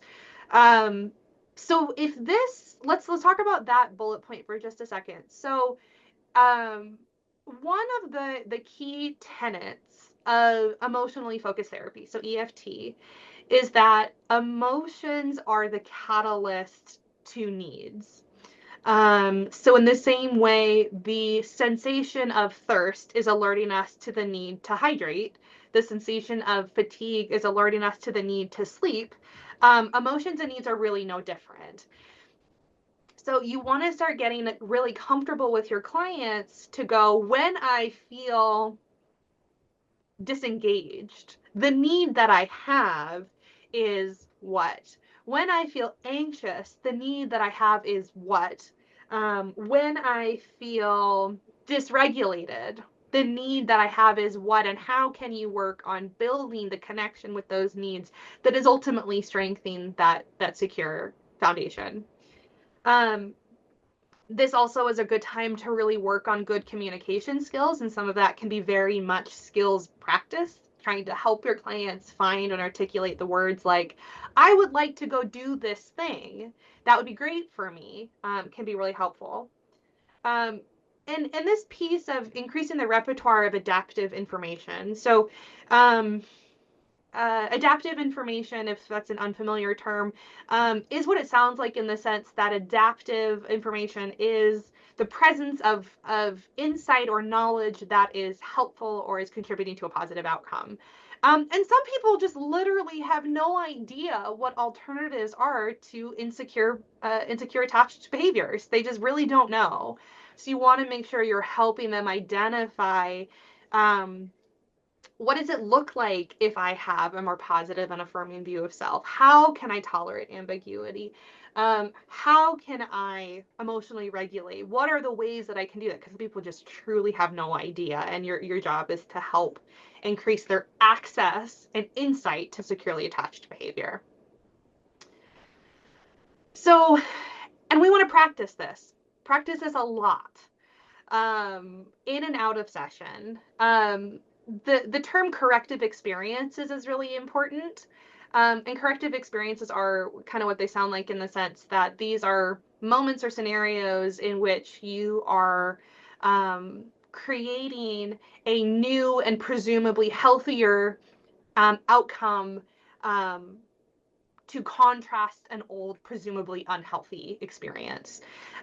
So a corrective experience could be that when I have an anxious spouse that oftentimes would not say, I want to go out to dinner at this place, when they are able to tell their spouse, I would like to go out to dinner at X, and spouse hears that and goes like, oh, sure, like super easy, we can do that.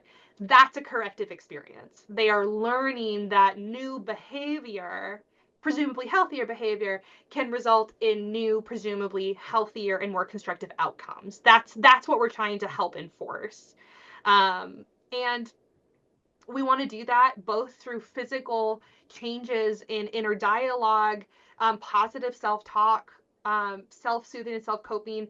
But you can also do behavioral experiments. You can try, like, okay, so I want you to go home, and when you go to bed at night, I would love for you to tell your spouse that you would like to do this tomorrow instead of that, and let's just see what happens, right? Getting them to record experiences that go well can be really helpful. Keeping track, like, oh, I tried this differently and this is what happened. But again, don't forget, this takes a lot of time. And this is the way that this kind of work varies a bit from CBT, in the sense that CBT tends to be a very short-term outcome. But again, this is a cultural change. It can be really hard and really scary for clients to make new behaviors and try new things. So you want to really encourage them that they can do it, and you're doing a great job, and let's try this, and all of those things, because this is not going to be particularly natural, and that's okay. We want to be there to help affirm those changes as they move forward. All right. So let's go ahead and do a little bit of exercises around this. So if you go back to your pie chart exercise, what I would like you to do is reflect on these questions. And then let's talk about those questions. And if it feels more comfortable for you to talk about these questions as if you were a client that you've seen, or if you're thinking about this from a more theoretical lens versus a personal lens, that's totally okay. But I just want you to kind of engage with these questions to do a little bit of skills practice. So again, let's go ahead and kind of give you just a few minutes to work on this. And then anytime everybody's ready, go ahead and just jump into the conversation, and let's work on some of these questions. Theresa, are you able for a second to go back to that quadrant exercise, or to that quadrant page? To the slide, maybe it was one before. Yeah, this one. This one? Yep. Yeah. Okay, you can go back so people can see the questions. I appreciate it. Perfect. Yep. Thank you. All right, just gonna check to see how everyone's doing. If anyone has any questions. I think it's a really interesting. It's harder to think about than I would have wanted it to be. Yeah. You know, thinking about, like, especially the question of, like, the cognitive distortions that would need to be challenged, right? Like a lot of self-reflection there, like both from a personal lens, but also thinking about clients, right? And thinking about that approach, like, okay, like, where do we start with those? And I liked that question of imagining what it would be like to facilitate those experiences. Yeah. Because I think there is a lot involved, even just in sitting with that feeling. Right. Well, and maybe if it helps, if these are feeling a little bit harder than one may have expected or hoped, let me see if I can kind of run through some of these questions and give some examples. So I'll just speak from my own personal experience because that's the easiest, most accessible kind of option I have. So for myself, currently, my pie chart I think would be pretty overwhelmingly secure, maybe 60%. The next biggest chunk would be, for me, preoccupied. The next biggest chunk after that would be avoidant. After that would be disorganized. So, but at previous times in my life, my preoccupied piece has been much larger. So as I have been working on increasing attachment security and decreasing preoccupation, what I've needed from myself is to recognize my anxiety, to recognize when and how am I feeling the need to caretake for others, or when and how am I feeling a worry about abandonment or rejection. And I have at that time needed to do things like check myself to be like, we're really okay. Is there any evidence for this anxiety? Do I really need to take care of this person, right? Like, is that necessary? And to challenge myself to maybe the answer really is yes, and I need to make sure that yes is a very clear yes for very clear reasons. But a lot of the time in my preoccupation, it's not really. So self-soothing and recognizing the difference between when is this a need to caretake because I'm anxious versus when is this a need to caretake because I actually have to. From others, it's been really helpful for me to recognize the need to validate at times. When do I need validation? To ask for validation, to go like, okay, I'm feeling really anxious that you said this thing, so I need you to clarify this actually what you meant, and maybe I need you to tell me that I'm pretty and cute and you love me, like whatever, those sort of things. And doing that many, many times has helped certainly decrease that amount of preoccupation. So for me to choose those behaviors is to very actively say to myself, I'm feeling really scared. I'm feeling really unlovable. I'm feeling really undesirable. I know that. And this is coming from a place that I don't feel like I'm good enough. So my choice is to ask my partner for reassurance because I know that he is not going to tell me anything other than he loves me and he's here for me. So I'm going to choose to seek validation. And then I'm going to choose to internalize it and self-soothe when it feels hard to internalize it. Reinforcing the belief that I'm good and others are good. So that both comes from me working on and challenging myself to go like, my unhappiness with my body does not come from me being worthy. My unhappiness with my body is coming from me not feeling great today. So how can I work on really reminding myself that like I'm good regardless of whether I feel super cute today or I don't feel super cute today. And I'm going to really work on reminding myself and finding ways to support the belief that others think I'm pretty good too, because look at all of these experiences they've told me I'm pretty damn good.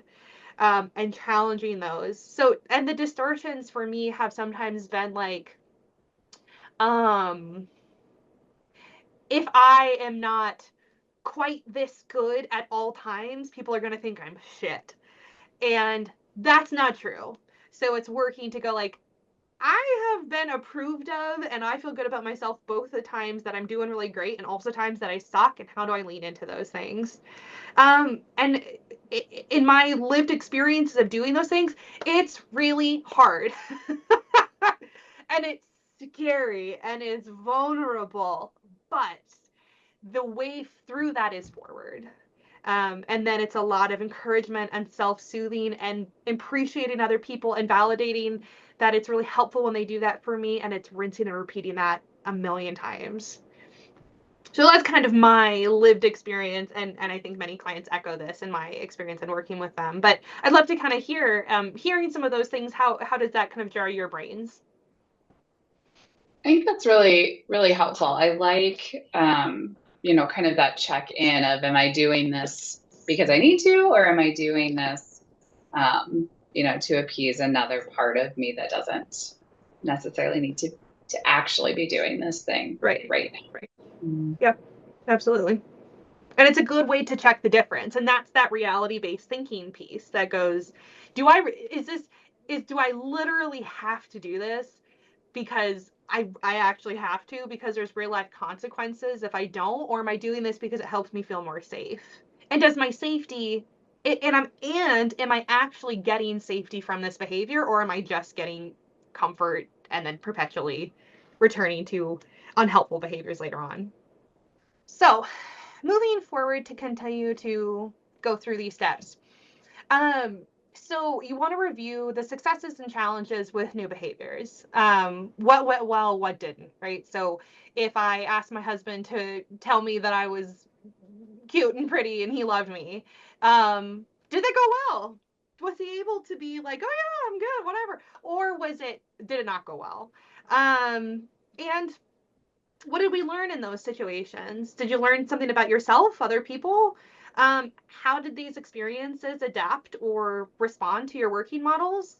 And sometimes you just literally have to problem solve.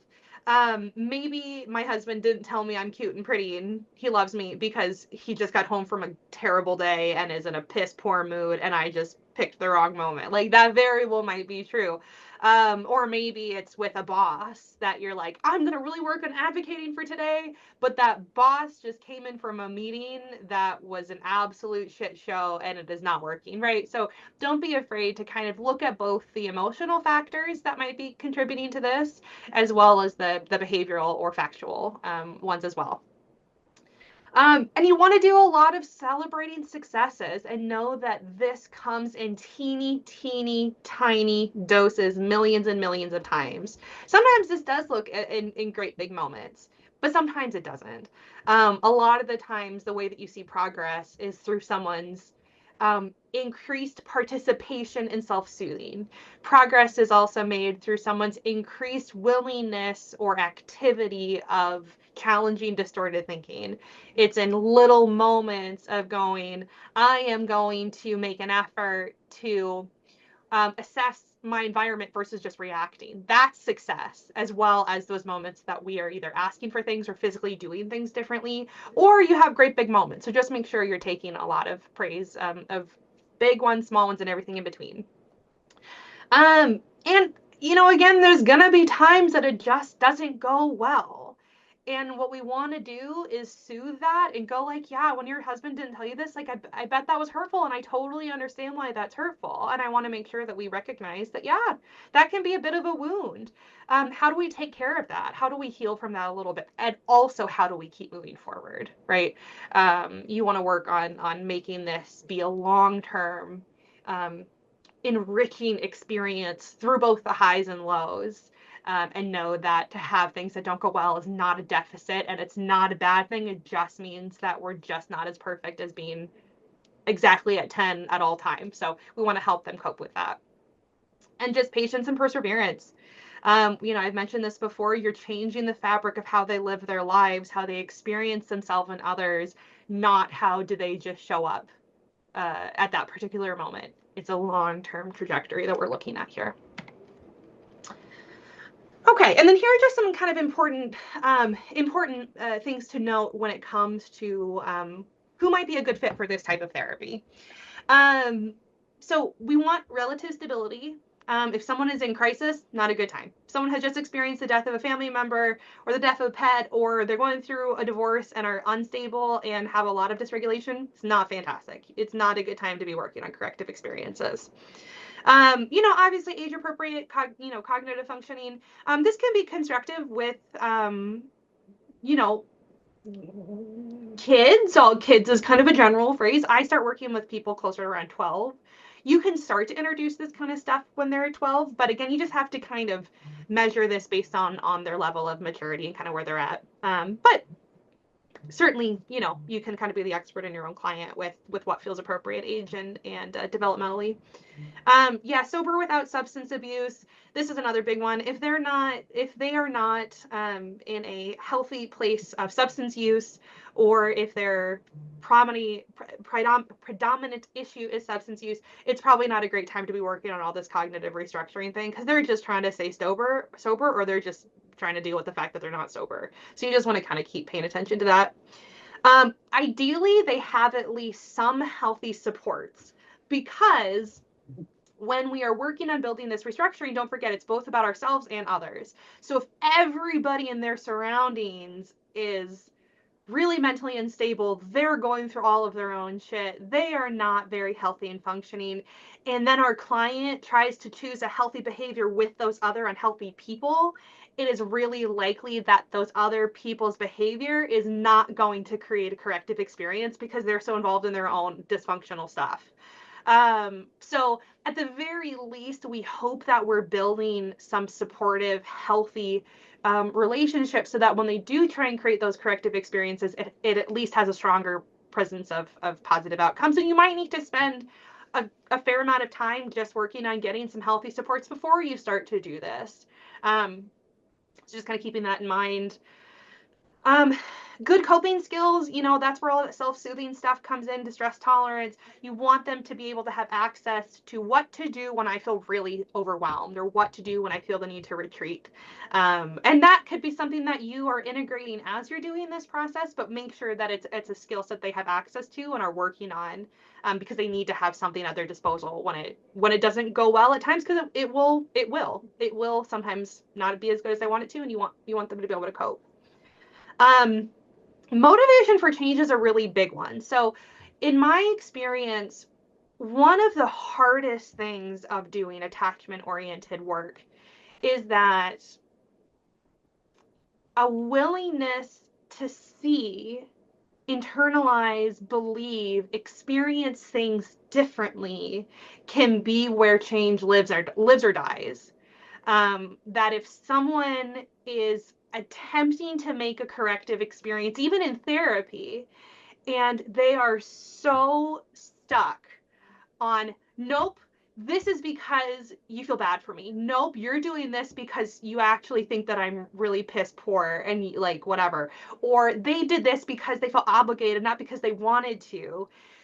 People have to be willing to examine and reassess and be willing to change their assumptions, both of themselves and others, and different experiences. And sometimes that can be really hard. So if you do notice that you're working with somebody and like you've gone through all the Socratic questioning, and they're like, no, actually this person really is good for me. No, I've never had really bad experiences with them. Like I, want them to tell good things to me. And then you go, okay, well, can you ask them for this thing? And they go, no, I can't do that because it's not going to turn out well. You need to spend some time there, because if they truly are not willing to internalize or try different outcomes, that's going to be a big barrier. And to move forward, they have to be willing to accept different outcomes. So just spend some time kind of exploring that ambiguity, or that ambivalence if you need to. Okay. So this is a little bit of mirroring kind of what I just mentioned, but resistance to change, same thing. If people are really resistant to, nope, this can never be different, you got to work on challenging that. A lot of the times, people also have a fair amount of secondary gain with insecure behaviors. They have learned that the way that I get my needs met is to be clingy and anxious. The way that I get my needs met is to withdraw. And while the pros and cons may not weigh out to be very constructive, the gain that they get from those presumably unhealthy and agreeably dysfunctional behaviors is that they feel comfortable, right? So there can be some oftentimes secondary gain of comfort that you need to deal with there. But sometimes secondary gain can also look like, I don't want to try this thing new because then I have to continue this behavior to get the same outcomes, and I don't want to work that hard. Or sometimes secondary gain can be, well, I don't want to work on believing that I'm good and others are good because then my pain is devalidated. Things like that can be barriers. So you just want to kind of work on that. Yeah, impatience, unrealistic expectations. That's, again, we have to kind of think of this as a cultural shift. Same thing with infrequent sessions. It's going to be really hard to make progress on this unless you're doing it frequently enough that it's creating a foundation that you can build on. So just kind of know that.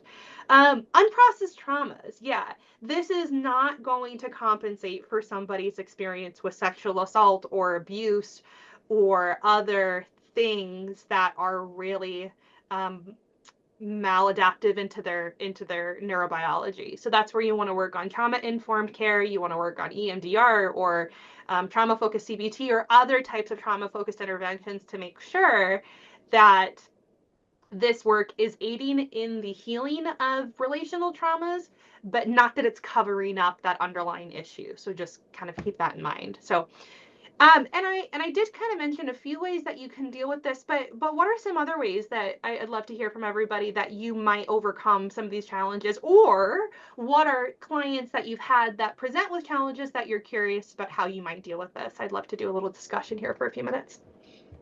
I think, looking at some of the things on this list, and then going back to what you said earlier about, kind of using that motivation for change, right? And that really being a determining factor, that is tied into so many of these things as well. And, seeing clients who want that immediate fix or want it to happen overnight, or, who want the big change to happen, but, or, well, I'm going to come every 6 weeks or show up every, 3 months kind of in and out, and being able to have those conversations, not only are going to either, encourage the client to be there, but are also going to give that provider a really good sense of where that motivation to change may be, and if this is an appropriate fit or not. Yeah. And I always try and remind people, particularly in ambivalence, that like, you don't have to do anything different. Like, it is totally okay, and you are absolutely within your rights to do exactly what you're doing for the rest of your life if you choose. That's okay. I am not here to shame you or convince you that you need to do things differently. What I try to then, though, balance that with is then, if you are going to do this thing, let's have a really clear idea about what it costs you, what does it get you, and I hope that in your decision to do or not do whatever it is you're doing, you can find acceptance and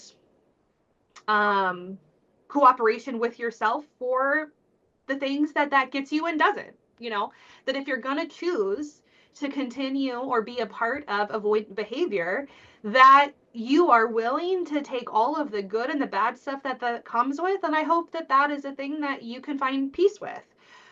But oftentimes people then go like, well, I don't really want that. I don't really want the consequences of doing it. And then we have to have a conversation that goes, that's great, but if you want things differently, you have to do things differently. And if you don't want to do things differently, then let's work on building some tolerance for the things that it's just going to cost you, and how do we find acceptance there? But sometimes those have to be kind of honest conversation, and it's your clinical discretion that's going to be able to decide when is that a good time to have that conversation and how, and when is it not. Any other thoughts, questions, feedback here? Well, then that's all I have for everybody. I really appreciate your time and your willingness to be a part of this training. It's always a pleasure for me to share attachment work. So I'm happy to kind of go through any questions or reflections that anyone has. And I know we'll have a quiz that we're going to work on as well. So Colleen, I'll let you kind of take it from here. Yeah, I have a couple of questions as I'm kind of reflecting on some of the things that you've shared. Theresa, I know you mentioned that maybe not so much with young children, but that some of this work can be done with those maybe even around kind of that 12, 13 age range. Are there some kind of things that you may look for, right, in whether a child is inappropriate? I'm thinking for those of us that may work with children who, you know, when we're thinking attachment injuries and things like that, are there kind of expectations or standards for where they need to be as far as placements may go, or family structures may go, or parental or guardian involvement? Like, what are some things that you might consider more of like that unprocessed trauma or other factors as compared, like related to like, no, like we can get into this because these factors are in place for this adolescent? Yeah, let me see if I'm understanding your question correctly. If I veer off and I don't answer it, I'll try again.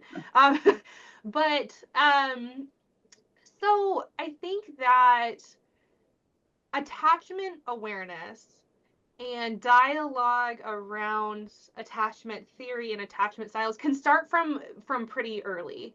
I think that it's perfectly appropriate for clinicians to start building the connection between, okay, so you scream at your parent in this situation. Tell me what you're feeling here. Okay, tell me what you're needing, right? Because you're working on building that behavior to emotions to needs kind of line. And you can also start doing things like, okay, well, I know that you need this. Have you been able to ask for it? What happens when you ask for it? And that gives you some outlets to then perhaps exploring like where the parent typically goes when they ask or don't ask for something. You can start asking things like, what would help you feel like you can ask for this thing? Or what is it that you would like from your parent in that kind of a scenario? You can build that dialogue from a pretty early age. And what under the surface is happening, at least in the clinical setting, is you are in your attunement to that client's emotions, investigating their needs, giving them a chance to express what those needs are, attempting to help them in dealing with those. You're helping create that internal dialogue that like, oh, my needs are important. Oh, my feelings are important. Oh, other people care about where I'm at. Oh, I do have a voice. Oh, my voice is important. It's building all of those features of attachment security in just the investigation of those things. So I think that's a perfectly appropriate thing to do. And I think as early emotional labeling as you can do, the better, because that's eventually what built into more of that awareness later on. It's just when you get into that kind of like agency piece about like, how do you work on choosing different behaviors, that you might need to get to a more of a developmentally mature place, because 6-7-year-olds, by much extension, don't have a ton of that executive emotional functioning. So we want to then help parents make sure they're tuning with their kids accurately, as well as kids are being able to have more connection with their own experiences. Does that answer your question, Colleen? Yeah, definitely. Okay, great. And then kind of similar question, but I know those of us that maybe have had some longstanding clients, unfortunately, sometimes we're working with clients on one thing and then something else happens in their life. Do you kind of have rules is the wrong word, right? But for if you're doing some of this really in-depth attachment work and then a pretty significant trauma event comes up in a client's life that kind of maybe takes precedence or takes over, how you handle your direction. Obviously, that's a pretty general question when it's clients. Yeah. But yeah, I mean, I think for me, no matter the day, the time, the topic, the issue, the client, my underlying kind of movement and theory as an attachment informed practitioner is, how do we work on I'm good, others are good? And that can sometimes be in this more structured way, but a lot of the times it's not. So if, you are working with a client and a big trauma comes up, you may completely veer away from what your treatment plan had been. But even in your like Rogerian, I'm just going to talk with you pieces, similarly to how it helps a young kid feel validated when they just are having their emotions heard, if all that you do with that client is sit with them as they cry and they're angry, or they're fuming about this thing that had happened, or They are trying to understand it. If all that you do is be that secure base, you're the place that they have safety and connectedness and exploring those experiences. If all you do is give them validation and recognition, that is attachment building. That is secure attachment building, because what you're telling them is they are important. Their emotions are important. What they have to say is important. They hold value regardless of how much they give to you, or they're meeting your needs, and it's a safe place for them to come forward without expectations. So, and that's the reason I find attachment to be such a fantastic platform, because it doesn't really matter what you're doing and what your theoretical lens is, as long as you are a part of an experience that is helping them have corrective moments of, I'm good, others are good. I'm good because my therapist helps me feel good. My therapist is good because they're there for me. That's what's really important. Excellent. No, I like that a lot. But Theresa, thank you again so much for being here today and all of the information that you have shared with us. As Theresa mentioned a little bit, she's done some previous podcasts with us, so feel free to check out those podcasts, trainings. Theresa also has an Instagram account kind of designed for clinical professionals as well as clients to learn more about attachment, as well as action-oriented information. It is a growing platform. She deserves all of our support. So you can check that Instagram out at Attachment Informed on Instagram. We'll link all of this in our show notes as well. As she mentioned earlier as well, she is a new owner of Secure Base Therapy, which is such a great name, but it's an attachment-based practice.